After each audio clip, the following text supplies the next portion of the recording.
Hello दोस्तों, कैसे हैं आप सब। आज की हमारी कहानी है बहू के नाटक। ननद आरती के घर से जब से फोन आया है तब से सासू माँ निर्मला जी तिलमिलाए हुए बैठी हैं। जैसे ही विशाल घर आया उससे बोली, चल बेटा फटाफट आरती के घर चल, मेरी बेटी की तबीयत ठीक नहीं है और उसके ससुराल वाले उसे परेशान कर रहे हैं। पर उसके ससुराल वाले तो ऐसे नहीं हैं। विशाल हैरानी से बोला, अरे क्या नहीं है।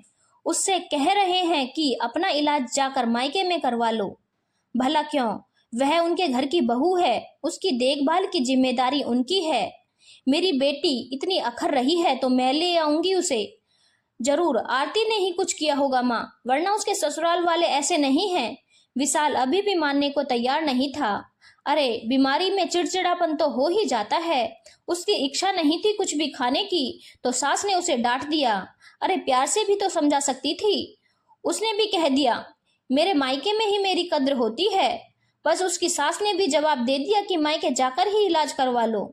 अरे तू चल अभी के अभी उसके ससुराल चल। बस मम्मी अभी फ्रेश होकर आता हूँ, कहकर विशाल कमरे में चला गया। यह बातें वहीं खड़ी बहू स्नेहा भी सुन रही थी। अचानक उसे सुबह का मंजर याद हो आया।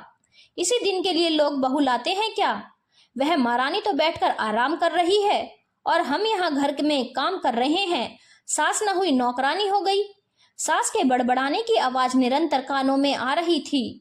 आज तो सुबह सुबह ही हंगामा हो चुका था। आज घर की बहू सुबह उठकर काम नहीं कर रही थी, बल्कि अपने कमरे में लेटी हुई थी। बस यही कारण था घर में हंगामे होने के लिए। आखिर सुबह सुबह हर कोई अपने काम के लिए बहू पर जो निर्भर करता था। रसोई घर से भी जोर जोर से बर्तनों के पटकने की आवाज आ रही थी, पर फिर भी स्नेहा दिल पक्का करके बिस्तर पर ही लेटी रही। उठकर बाहर नहीं आई। जानती थी कि अगर एक बार उठकर बाहर गई तो फिर उसी को काम पर लगा दिया जाएगा। आखिर वह काफी देर तक नहीं उठी तो उसके पति विशाल बड़बड़ाते हुए कमरे में आया और स्नेहा पर लगभग चिल्लाते हुए बोला, यह क्या नाटक लगा रखा है तुमने। तुम्हें जरा शर्म भी आ रही है। उधर मेरी माँ रसोई में काम कर रही है और तुम यहाँ महारानी की तरह बिस्तर पर लेटी हुई हो। अच्छा बहाना है काम चोरी का। पहले तबीयत खराब कर लो फिर बिस्तर पर लेटी रहो। मैं जानबूझकर तो नहीं लेटी हूँ, तबीयत खराब है इसीलिए लेटी हूँ, स्नेहा ने धीरे से कहा। माँ की उम्र तो दिख गई, वह इस उम्र में भी काम कर रही हैं और मेरी उम्र नहीं दिखाई देती पतिदेव कि मैं भी तुम्हारी बीवी हूँ। मैं कोई बेजान मशीन नहीं हूँ जो मैं कभी बीमार नहीं हो सकती हूँ। तुम सब बीमार होते हो तो क्या मैं बीमार नहीं हो सकती हूँ। और तुम जब सब लोग बीमार होते हो तो तुम बिस्तर से उठते तक नहीं हो। और मैं बीमार हो जाऊं तो भी घर के काम करती रहूं।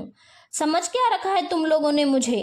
कितनी बार कहा है कि डॉक्टर को दिखा दो, लेकिन तुमसे तो वह भी नहीं होता। और ना ही मुझे पैसे देकर जाते हो कि मैं खुद जाकर दवाई ले आऊं। पैसे कोई पेड़ पर नहीं उगते जो तुमने कहा और तोड़ कर दे दिए। अरे तुम्हारा तो यह हमेशा का ही नाटक है। इतना ओवर रिएक्ट क्यों कर रही हो। माँ भी तो परेशान होकर काम करती ही थी। तुम कोई अनोखी तो नहीं हो। और डॉक्टर के पास जाकर करना क्या है, वह तो कोई ना कोई कमी निकाल कर खर्चा बता ही देंगे। अरे मेरी तबीयत खराब है, कम से कम डॉक्टर को तो दिखा दीजिए। डॉक्टर के पास इतना ही जानने का शौक है तो अपने माता पिता से बोलो, हमारे पास फालतू के पैसे नहीं है खर्च करने के लिए।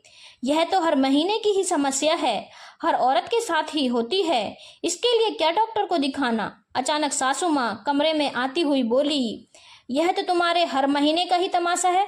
दर्द निवारक गोली खाओ और चुपचाप काम पर लगो, मुझसे नहीं होता घर का काम। सासू माँ ने एक तरह से आदेश देते हुए कहा।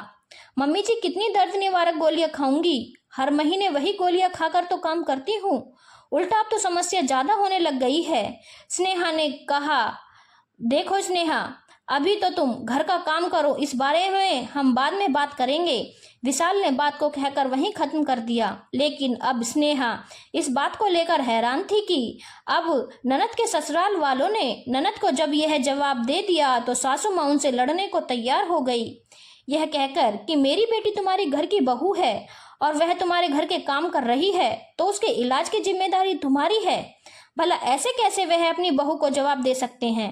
सासू माँ तैयार होकर पतिदेव विशाल के साथ ननद के घर के लिए रवाना होने ही वाली थी कि इतने में स्नेहा ने कहा, कहाँ जा रही हो मम्मी जी? आप गुस्से में कह दिया होगा उनके ससुराल वालों ने। इसका मतलब यह तो नहीं कि आप लोग उनसे लड़ने बैठ जाओ। वैसे दीदी का इलाज भी तो वही लोग करवा रहे हैं। जरूर दीदी ने ही कुछ कहा होगा।